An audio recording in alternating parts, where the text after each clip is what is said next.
Mr. Zuckerberg, what is Facebook doing to prevent foreign actors from interfering in U.S. elections?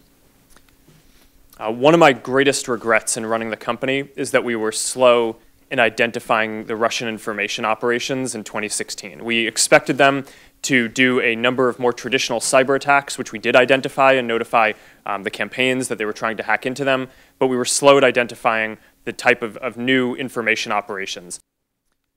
Thank you, Senator. I have more confidence that we're going to get this right because since the 2016 election, there have been several important elections around the world where we've had a better record. There was the French presidential election, there was the German election, there was the U.S. Senate Alabama special election last year. Explain what is better about the record.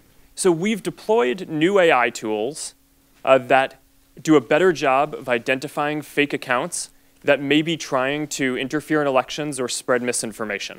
And between those three elections, we were able to proactively remove tens of thousands of accounts that before they could contribute significant harm.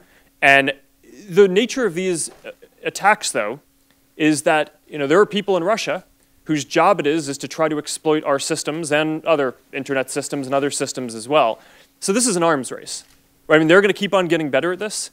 And we need to invest in keeping on getting better at this too, which is why one of the things I mentioned before is we're going to have more than 20,000 people by the end of this year working on security and content review across the company. Speak for a moment about automated bots that spread disinformation.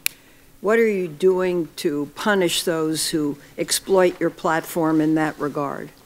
We were able to determine that a number of Russian media organizations that were sanctioned by the Russian regulator were operated and controlled by this internet research agency. So we took the step last week, there was a pretty big step for us of taking down sanctioned news organizations in Russia as part of an operation to remove 270 fake accounts and pages, part of their broader network in Russia that was actually not targeting international interference as much as, sorry, let me correct that. It was primarily targeting spreading misinformation in Russia itself, as well as certain Russian-speaking neighboring countries. How many accounts of this type have you taken down? The ones that we've pegged back to the IRA, we can identify the 470 in the American elections and the 270 that we specifically went after in Russia last week. There are many others that our systems catch, which are more difficult to attribute specifically to Russian intelligence. Why didn't Facebook ban Cambridge in 2015?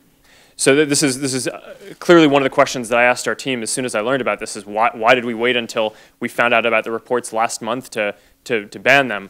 It's because as of the time that we learned about their activity in 2015, they weren't an advertiser, they weren't running pages, so we actually had nothing to ban. Right around the time of the 2016 election itself. So since then, 2018 is an incredibly important year for elections, not just with the US midterms, but around the world. There are important elections in India, in Brazil, in